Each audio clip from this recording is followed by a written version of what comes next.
Assalamualaikum warahmatullahi wabarakatuh. Waalaikumsalam Warahmatullahi wabarakatuh. Gimana, pada sehat semuanya? Alhamdulillah sehat, Pak. Kita sudah masuk ke semester baru, semester kedua. Dan di semester ini kalian ketemu apa sebanyak 3 mata kuliah. Seperti yang sudah pernah saya bicarakan. Mata kuliah kita kali ini yaitu tentang pedagogi. Yang belum nyalakan videonya, dinyalakan.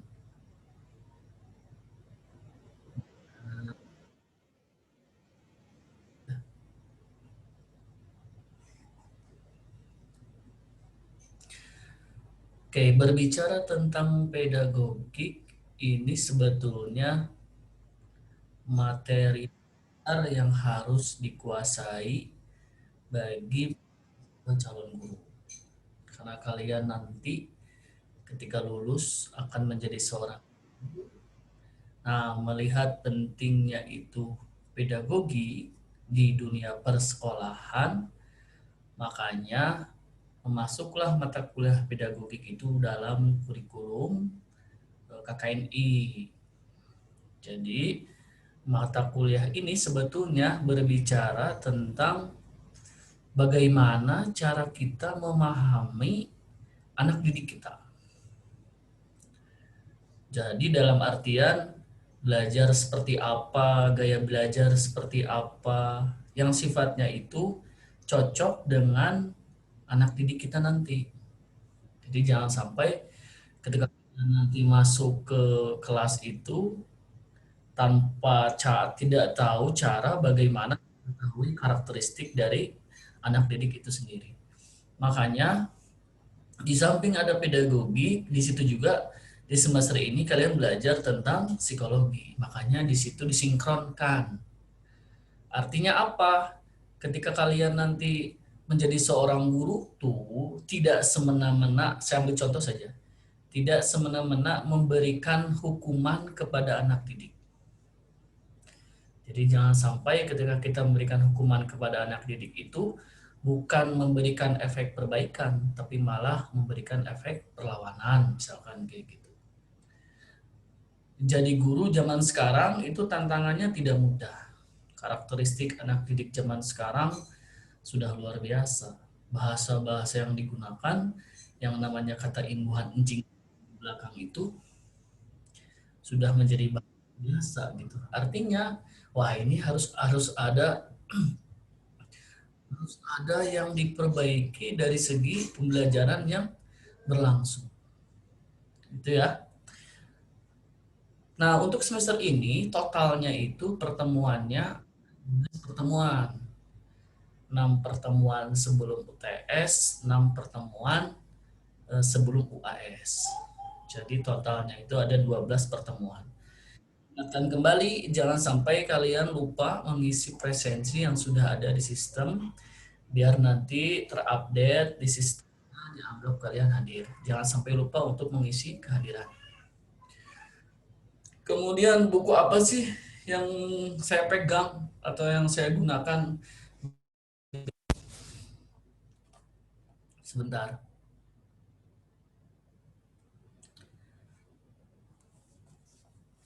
Ini buku yang saya pegang. Kelihatan? Ini pedagogik judulnya tuh. Karya dari siapa? Ini karya dari Dr. Andes Uyuh Sadullah. Dr. Andes Uyuh Sadullah. Ini sebetulnya kakak tingkat kalian juga tahun kemarin pakainya buku ini. Ya. Jadi buku dari karya Uyuh Sadullah. Banyak kok, kalau orang Bandung tinggal ke mana? Yang toko buku tuh Palasari ya. Ya tinggal ke situ. Kemudian bagaimana sistem pembelajarannya? Nah, tidak jauh berbeda sebetulnya dengan filsafat. Jadi untuk 6 pertemuan sebelum UTS itu Bapak akan menjelaskan semua materi yang ada di buku tersebut. Jadi mudah-mudahanlah satu buku tersebut bisa saya selesaikan dalam 6 kali pertemuan. Berarti 6 pertemuan setelahnya apa? Nah, 6 pertemuan setelahnya Bapak akan memberikan sebuah kasus. Kasusnya itu Bapak tulis dalam bentuk kotak. Jadi misalnya kotak 1 isi kasusnya apa, kotak 2 perintahnya apa, kotak 3 apa perintahnya, kayak gitu. Nanti kotak tersebut akan Bapak bagikan. Nah, nanti kalian pasti akan dibagi kelompok kembali, tapi kelompoknya tidak banyak, paling cuma 2 orang. Nah, setiap 2 orang ini akan Bapak kasih kasus, misalkan kotak 1 tentang kasus kekerasan di sekolah, misalkan kayak gitu. Tugas kalian apa? Tugasnya adalah kalian menganalisis, baik itu dari segi misalkan materi, berarti materinya aplikasi dari materi tersebut. Jadi lebih menitik beratkan kepada aplikasi dari materi yang sudah Bapak sajikan di 6 pertemuan sebelum UTS tadi. Jadi harapannya kalau 6 pertemuan sebelum UTS kita bahas tentang konsep, kita bahas tentang teori. Tapi 6 pertemuan setelahnya kita aplikasikan. Jadi bukan ngebahas teori lagi karena Bapak sudah bahas sebelumnya, tapi kita aplikasikan. Misalkan ada sebuah kalimat seperti ini dalam kotak misalkan. Situasi pergaulan itu akan terjadi jika ada komponen anak yang belum dewasa dan orang yang sudah dewasa, misalkan kayak gitu pernyataannya. Nah, tugas kalian nanti adalah mengambil aplikasi dari teori tadi. Jadi contohnya dalam kehidupan sehari-hari kaitan dengan situasi pergaulan itu seperti apa, kayak gitu. Karena nanti akan kalian akan akan mengenal beberapa istilah yang sifatnya itu baru mungkin bagi kalian, dan mungkin banyak guru-guru juga yang sifatnya di persekolahan itu lupa tentang teori-teori pedagogik gitu. Sehingga kalau ada masalah dengan siswa tanpa memperlihatkan tanpa menggunakan konsep dari pedagogik, yang ada siswa itu bukannya respect, tapi yang ada siswa itu malah jadi benci terhadap gurunya. Nah, itu yang penting sebetulnya. Kalian jangan sampai menjadi seorang guru, menjadi sosok guru yang sifatnya itu tidak disukai oleh anak didiknya. Sudah matematika itu tidak disukai oleh anak didiknya, ditambah gurunya juga nyebelin gitu. Ya kalau kayak gitu mah gimana mau paham gitu anak didik itu terhadap matematik khususnya ya. Oke, jadi gitu. Jadi untuk 6 pertemuan, Bapak akan bahas konsepnya, 6 pertemuan setelahnya Bapak akan berikan kotak-kotak, di dalamnya itu berbagai masalah. Yang harus kalian lakukan adalah aplikasi, baik itu di dunia persekolahan ataupun di dunia kekeluargaan. Jadi berbicara tentang pedagogik sebetulnya tidak hanya berlaku di persekolahan. Di dalam lingkungan keluarga pun yang namanya pedagogik itu penting. Bagaimana cara orang tua memperlakukan anaknya kalau misalkan tanpa memperhatikan pedagogik, wah itu jadi masalah. Nah, bagi kalian pun yang sifatnya itu meskipun nanti tidak jadi guru, khususnya bagi ibu-ibu yang ada di sini, misalkan nanti mah ada suami saya kaya, misalkan ini, amin ya. Suami saya kaya, ngapain lagi saya kerja kan gitu ya, misalkan seperti itu. Tetap menjadi seorang ibu pun bagaimana cara kita mendidik anak kita harus memperhatikan pedagogi. Artinya apa? Biar anak tersebut ketika nanti sudah besar itu tidak ada kelainan. Dari sisi apa? Dari sisi tugas-tugas perkembangan. Nah, sebetulnya tugas-tugas perkembangan itu lebih detailnya itu nanti dibahas di psikologi pendidikan. Makanya ini saling berkoneksi. Mudah-mudahan ketika psikologi pendidikan Pak Bana juga bisa sering masuk karena ilmu dari beliau cukup luar biasa. Artinya pengetahuan, wawasan, pengalaman beliau khususnya gitu ya di bidang psikologi sudah diakui secara dunia. Jadi sudah diakui secara dunia. Oke. Nah, berarti untuk pertemuan ini apa yang akan kita bahas? Karena kita harusnya sebetulnya kan 16 pertemuan ya, 16 pertemuan itu termasuk UTS UAS. Jadi tatap mukanya itu 14 pertemuan. Tapi untuk yang sekarang karena terpepet mungkin dengan bulan Ramadan, jadi ditargetkan tuh ya udah cukup deh 12 pertemuan katanya gitu. Jadi ditawarkan dengan UTS UAS 14 pertemuan. Oke, jadi untuk pertemuan kita kali ini kita akan berbicara tentang konsep dasar pedagogi. Kita tidak harus kenalan lagi karena sebetulnya sudah kenal selama 1 semester kemarin di mata kuliah pengantar filsafat kependidikan. Jadi jangan harap alah langsung kuliah terima kasih. Oke. Saya akan share screen di sini. Saya materi tidak akan terlalu banyak. Ketika nanti misalkan terkat nih omongan saya karena basic dari Zoom-nya sendiri karena basic kan, bukan premium, ya kita klik lagi aja lah ya si linknya. Oke, saya akan share screen di sini tentang konsep dasar pedagogi. Sudah terlihatkah? Sudah, Pak. Sudah, Pak. Sudah terlihat. Ini yang kita bicarakan. Nah, terkadang materi yang saya sajikan tidak semuanya saya munculkan plok yang ada di buku ini saya munculkan semua. Makanya baiknya kalian pun tetap membeli buku tersebut sebagai apa? Sebagai bahan bacaan kalian. Ya. Jadi jangan sampai akan ada dijelaskan oleh dosennya, ya udahlah buat apa beli bukunya? Oh, salah kalau kayak gitu. Kalian kalau beli buku kemudian bukunya itu dibaca kan berkahnya luar biasa. Saya yakin ilmunya pun masih nempel. Tapi kalau kalian beli buku tapi hasil fotokopian, saya jamin terkadang materinya pun cepat lupa gitu. Jadi dalam artian menghargai penulis buku tersebut gitu maksudnya. Jadi beli buku belilah yang asli gitu. Oke. Kita akan masuk ke bagian pertama yaitu tentang konsep dasar pedagogi. Apa yang dibicarakan di sini? Yang dibicarakan di konsep dasar pedagogik ini sebetulnya berbicara tentang pedagogik itu sendiri apa sih kan gitu ya sebetulnya. Kita nih belajar mata kuliah pedagogik berarti artinya kita harus tahu dulu berbicara tentang pedagogik itu hal seperti apa sih kan gitu. Oke. Kita lihat pengertian pedagogiknya. Pedagogik di sini berawal dari kata paidos artinya anak laki-laki.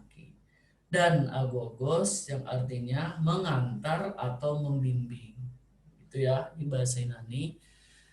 Secara harfiah, pedagogik itu artinya pembantu anak laki-laki pada zaman Yunani kuno yang pekerjaannya mengantarkan anak majikannya ke sekolah. Jadi ternyata kalau berbicara tentang pedagogi, kalau secara harfiah nih, artinya adalah pembantu anak laki-laki yang kerjaannya tuh nganterin anak majikan. Coba luar biasa.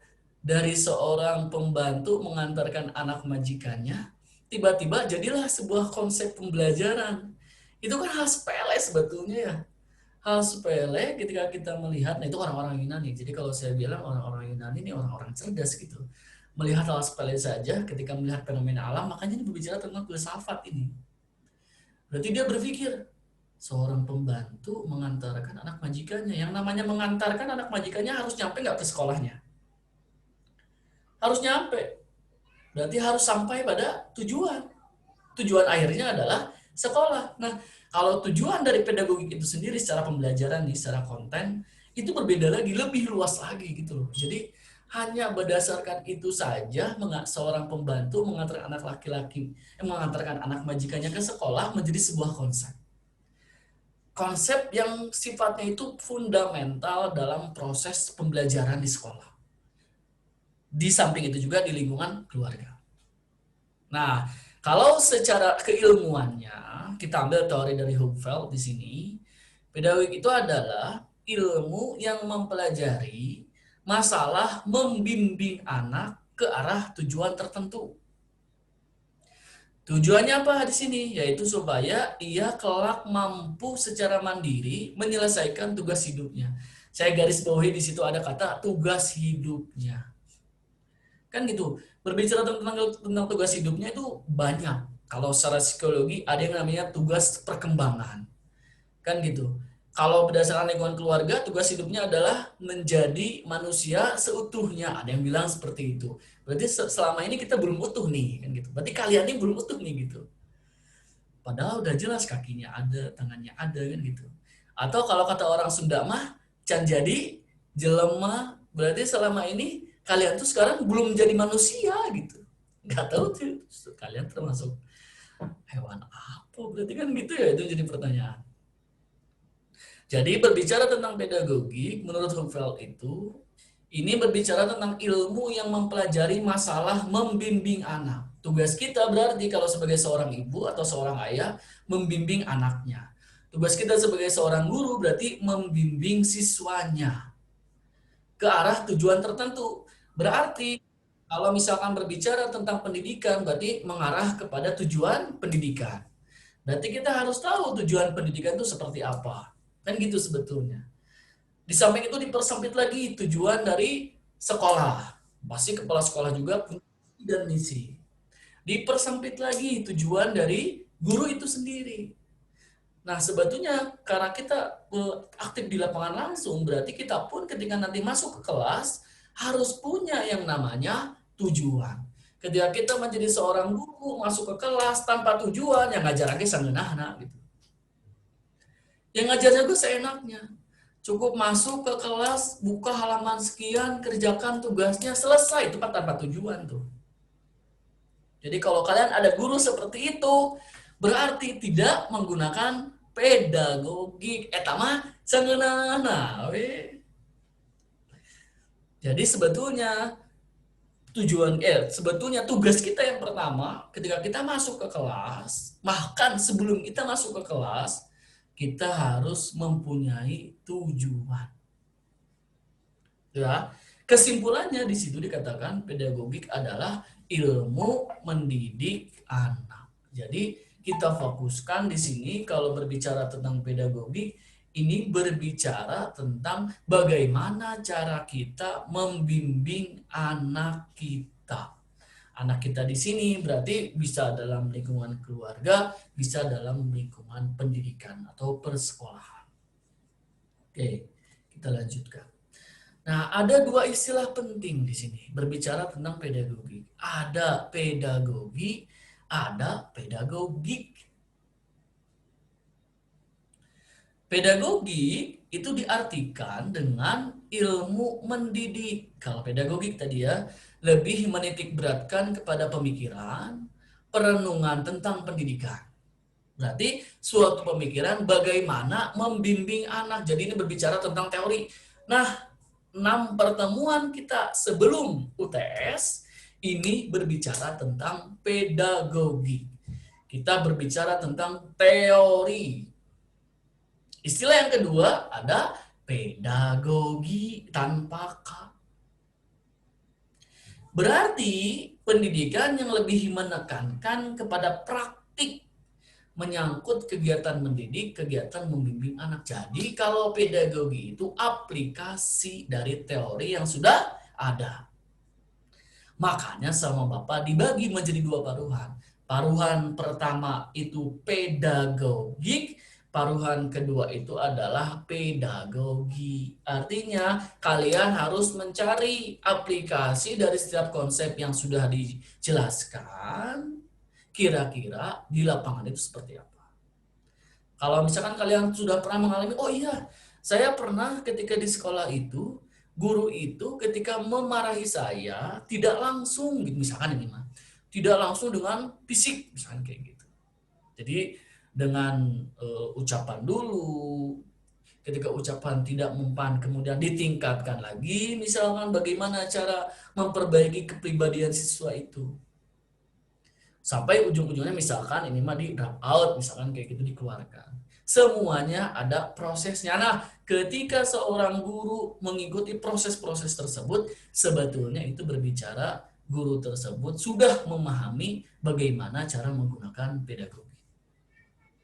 Jadi tidak sembarang misalkan ada siswa nyontek tiba-tiba dicabok.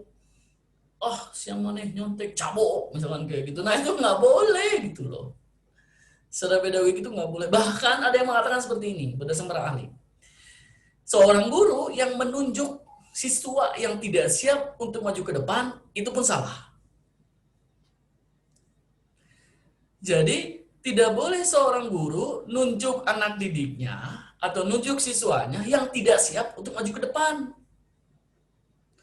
Itu pun sebetulnya secara pedagogik tidak boleh. Karena orang atau siswa yang tidak siap maju ke depan berarti artinya mentalnya pun belum siap. Yang ada kalau kayak gitu apa? Siswa tersebut malah jadi benci, kasaha ka guru na, geus nyaho orang teu bisa dititah guru teh. Kan kadang ada yang seperti itu gitu. Jadi secara pedagogik pun ketika ada guru seperti itu tidak diperbolehkan. Menunjuk siswa yang tidak siap itu tidak diperbolehkan. Makanya kalau saya pribadi, ketika misalkan berbicara, misalnya saya membuat permasalahan, so kira-kira siapa yang mau jawab pertama kali? Jadi saya persilahkan dulu, siapa nih kira-kira yang sudah siap secara mental untuk menyampaikan argumennya. Nah, anak didik yang baik adalah anak didik yang sifatnya itu bisa mengeluarkan motivasi yang ada dalam dirinya sendiri kan gitu. Sebetulnya kan sebaiknya seperti itu. Kan gitu, berarti ini harus ada simbiosis mutualisme antara seorang guru dengan anak didik itu sendiri. Itu ya. Ini harus diperdalam sebetulnya berbicara tentang pedagogi itu sendiri. Nah, berbicara tentang pedagogi itu pasti ada hubungannya dengan dunia pendidikan. Ingat ya, pendidikan di sini tidak hanya pendidikan di lingkungan sekolah, lingkungan keluarga pun itu termasuk dalam dunia pendidikan. Saya tekankan itu. Karakter kalian sekarang, yang kalian punya sekarang, sebetulnya paling banyak pengaruhnya itu dari lingkungan keluarga.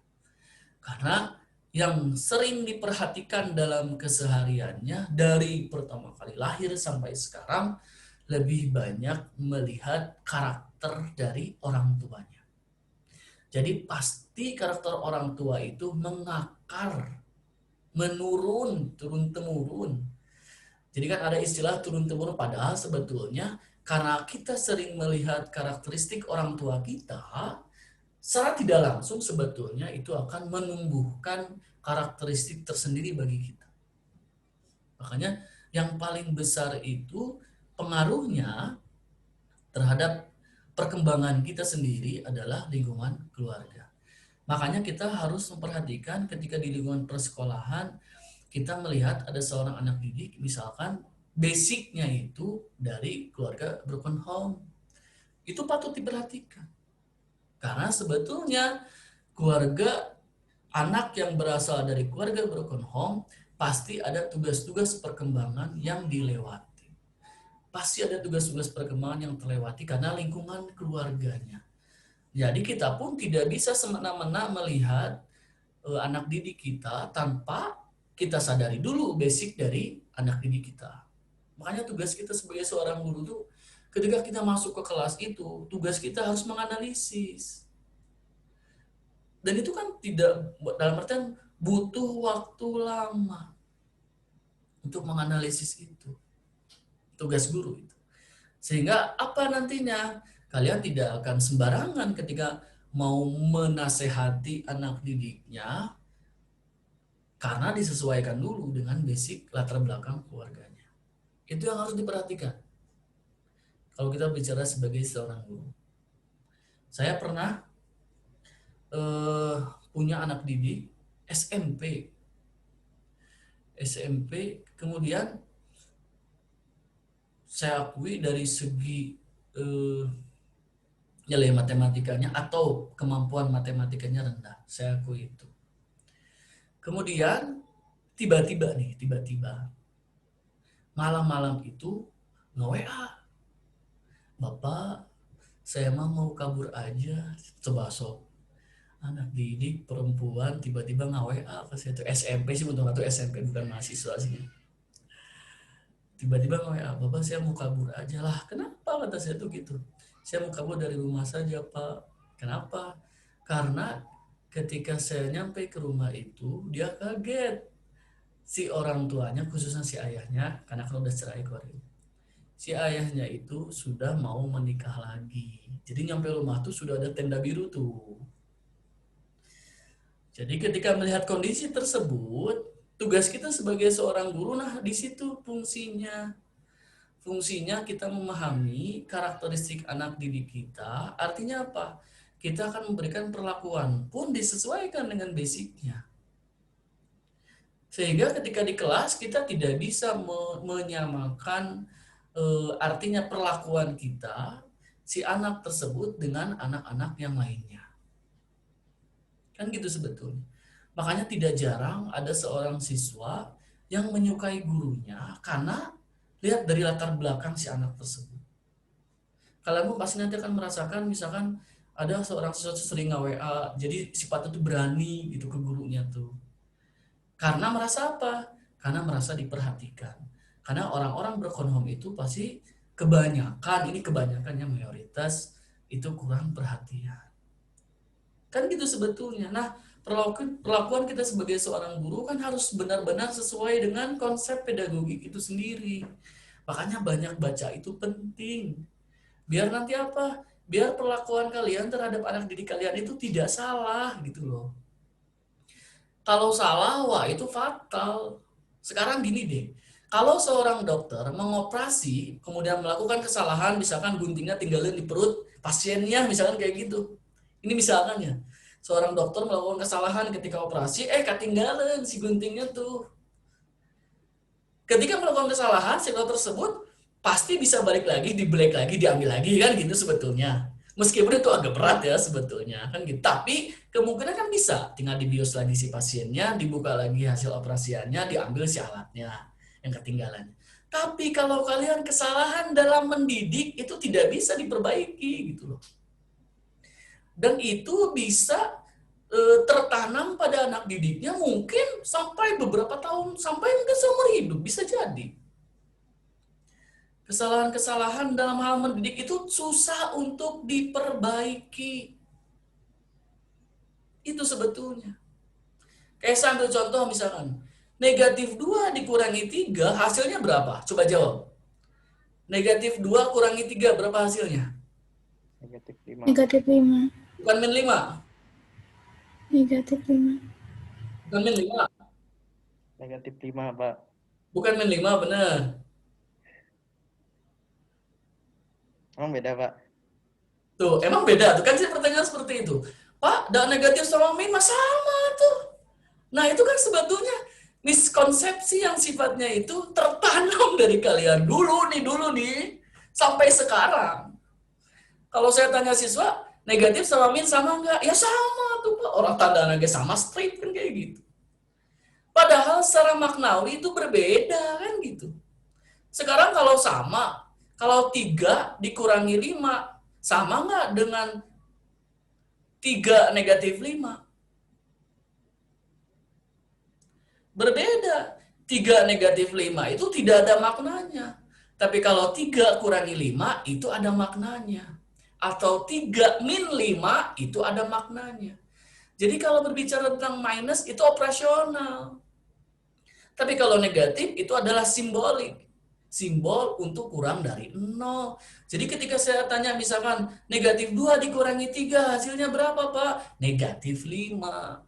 Kenapa bukan min 5? Ya elah, min itu kan operasional. Bukan simbol untuk kurang dari 0. Kan gitu sebetulnya hal-hal dasar yang sifatnya itu kalau tidak diperbaiki itu pasti mengakar gitu loh. Sampai kalian tahu kebenarannya gitu tuh, memang ngakar kayak gitu. Dan saya jamin banyak guru-guru ketika mengajar ke kalian, negatif sama min itu tidak dibedakan, sama aja ngomongnya tuh. Berarti kan kalian tuh korban salah didik kan gitu sebetulnya. Nah artinya berarti kalian menjadi seorang guru nanti tidak boleh melakukan hal-hal seperti itu. Kalau kata Bu As bilangnya seperti ini. Ketika kalian tampil di depan kelas, itu on air, live katanya. Artinya tidak boleh melakukan kesalahan. Kan gitu. Seperti pernah kejadian presenter Metro TV, ketika dia tampil, salah ngomong, malah jadi sekian Metro Mini. Jadi Metro Mini, harusnya Metro TV. Coba sok. Ketika live melakukan kesalahan, fatal itu. Awalnya Metro TV jadi Metro Mini, coba so kayak gimana. Sampai presenter itu off dulu selama setahun. Public speakingnya diperbaiki lagi. Nah, kalian pun menjadi guru pun ketika sudah tampil di depan seperti ini, live seperti ini, hindari melakukan kesalahan. Artinya apa? Persediaan, bukan persediaan. Kesiapan kalian harus matang. Persiapan kalian harus benar-benar direncanakan. Itu ya. Oke, kita artikan pendidikannya sendiri. Pendidikan secara bahasa Inggris itu dari kata education. Berhubungan dengan kata Latin edicere yang berarti mengeluarkan suatu kemampuan. Jadi artinya membimbing untuk mengeluarkan suatu kemampuan yang tersimpan dalam diri anak. Jadi sebetulnya kalau berbicara tentang proses pendidikan, ini berbicara tentang pengembangan minat dan bakat anak didiknya.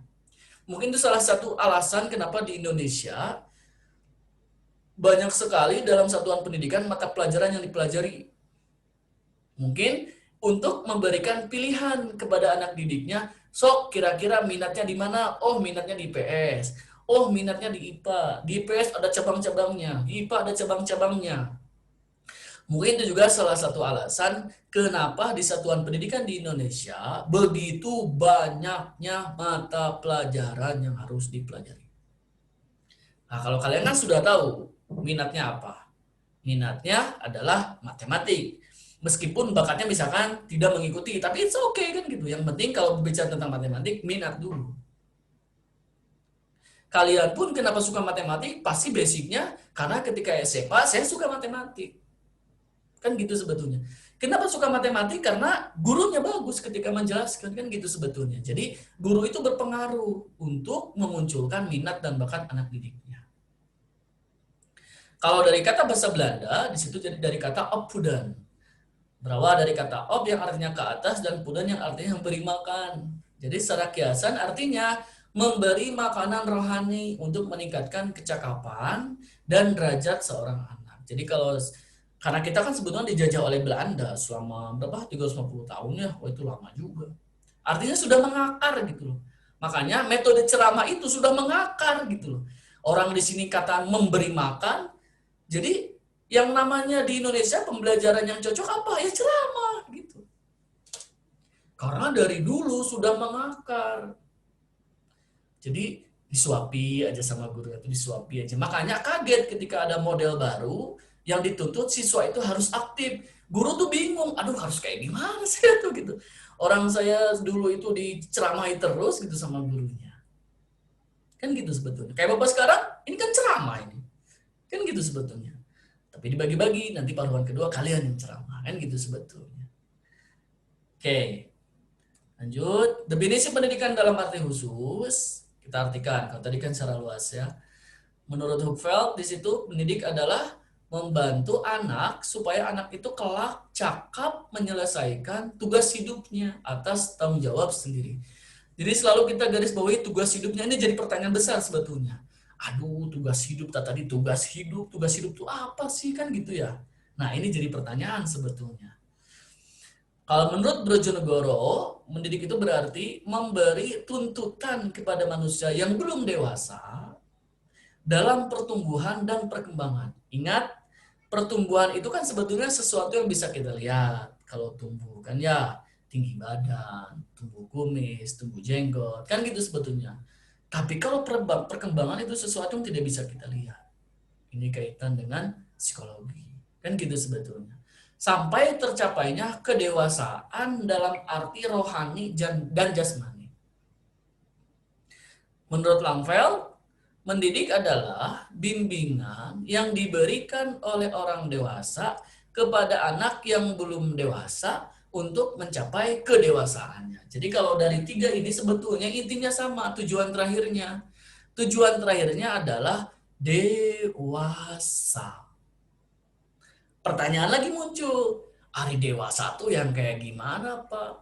Ada tuh istilah meskipun dia usianya udah tua tapi masih dikatakan tidak dewasa.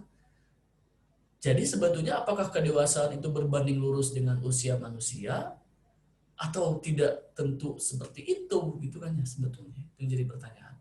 Nanti juga akan dibahas berbicara tentang dewasa itu secara pedagogik seperti apa. Nanti kita akan bicarakan tentang kedewasaan itu sendiri. Biar jadi faktor penilai untuk diri kita juga, sebetulnya kita ini sudah dalam kategori dewasa atau belum, kan gitu sebetulnya. Oke, kemudian kalau definisi pendidikan dalam arti luas, berarti ini masih berhubungan yang tadi awal. Menurut Henderson, pendidikan itu merupakan suatu proses pertumbuhan dan perkembangan sebagai hasil interaksi individu dengan lingkungan sosial dan lingkungan fisik, berlangsung sepanjang hayat dan sejak manusia lahir.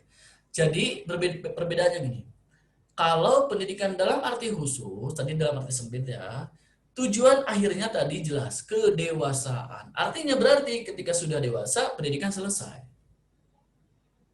Kalau pendidikan dalam arti khusus atau dalam arti sempit. Tapi kalau pendidikan dalam arti luas, yang namanya pendidikan itu sepanjang hayat, seumur hidup. Itu yang membedakan antara pendidikan dalam arti khusus atau dalam arti sempit dengan pendidikan dalam arti luas. Ditambahkan dalam GBHN, ini udah lama, tahun 73, dikemukakan bahwa pendidikan pada hakikatnya merupakan suatu usaha yang disadari untuk mengembangkan kepribadian dan kemampuan manusia yang dilaksanakan di dalam maupun di luar sekolah dan berlangsung seumur hidup. Jadi kata kuncinya kalau untuk dalam arti luas itu seumur hidup. Tapi kalau dalam arti khusus, tujuan pendidikan itu adalah kedewasaan. Itu ya. Prinsip pendidikan dalam arti luas, pertama, bahwa pendidikan itu berlangsung seumur hidup tadi. Usaha pendidikan sudah dimulai sejak manusia lahir sampai tutup usia, sepanjang ia mampu untuk menerima pengaruh dan dapat mengembangkan dirinya. Jadi meskipun dia itu aki-aki, ketika dia masih bisa mengembangkan baik itu dari segi intelektualnya, kepribadiannya, kan gitu sebetulnya. Di situ tetap dalam proses pendidikan. Kedua, bahwa tanggung jawab pendidikan merupakan tanggung jawab bersama semua manusia. Jadi kalau yang namanya proses pendidikan tidak bisa dilakukan seorang diri. Makanya nanti kalian akan mengenal yang namanya situasi pergaulan dan situasi pendidikan. Sekarang kalau kalian bergaul sendiri, atau gimana? Kalian ngobrol dengan tiang listrik, ya itu gimana? Sok pandangannya kayak gimana? Tidak normal kan gitu sebetulnya.